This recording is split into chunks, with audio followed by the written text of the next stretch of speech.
শিলিগুড়ি রাজ্যের মুখ্যমন্ত্রী মমতা বন্দ্যোপাধ্যায় উত্তরবঙ্গ সফরে।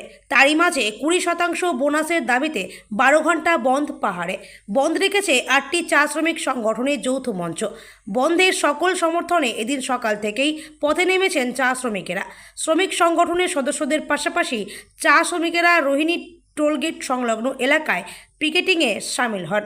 দেশের জাতীয় পতাকা হাতে রাস্তায় বসে সরকারের বিরুদ্ধে স্লোগান তোলেন তারা। সংগঠনের তরফে জানানো হয়, আগামীকাল থেকে প্রতিটি কারখানার সামনে বিক্ষোভ দেখানো হবে, চলবে কর্মবিরতি। এদিকে বন্ধের জেরে রোহিণী টোলগেটের দুই প্রান্তে পর্যটকদের গাড়ির লাইন পড়ে যায়। পিকেটারদের কথায়, চা বাগান শ্রমিকদের সমস্যা পর্যটকদেরও জানা প্রয়োজন।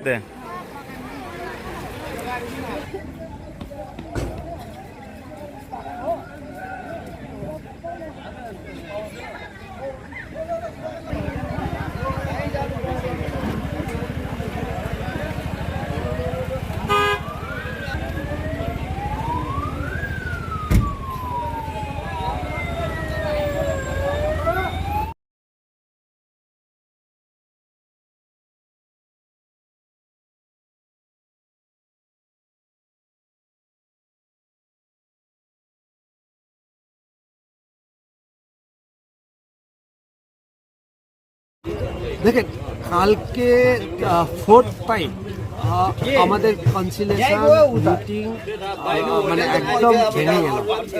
তারপরে আমরা রিকোয়েস্ট করছিলাম গভর্নমেন্টকে কিছু ইনিশিয়েটিভ নেওয়ার জন্য।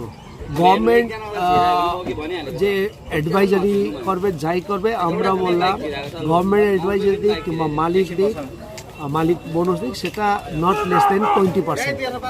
এই 20%-এর দাবিতে আমরা লাস্ট অবধি আমরা ডেটে থাকলাম। 9 ঘন্টা পরে সে গভর্নমেন্ট এসে বলেছে তারা ফার্দার একবার সবার সাথে কথা বলবে, ও হায়ার অথরিটির সাথে কথা বলবে।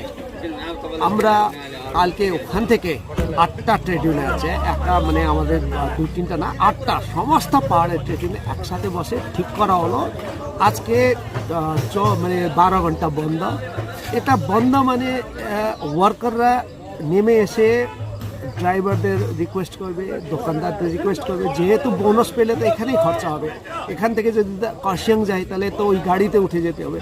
এখন বোনাস না পাওয়ার মানে একটা দোকানও চলছে না, শহরও বাজারও চলছে না, গাড়ি দাঁড়াও চলবে না, তাদেরও লড়াই। এই বন্ধের পরেও যদি কোনো সমাধান না হয়, যদি দাবি না মানা হয়, তাহলে না, আমরা বলেছি তো কালকে থেকে সমস্ত ওয়ার্কাররা বেরিয়ে এসে ওই টোটাল ওয়ার্কিং আওয়ার ফ্যাক্টরির সামনে বসে থাকবে।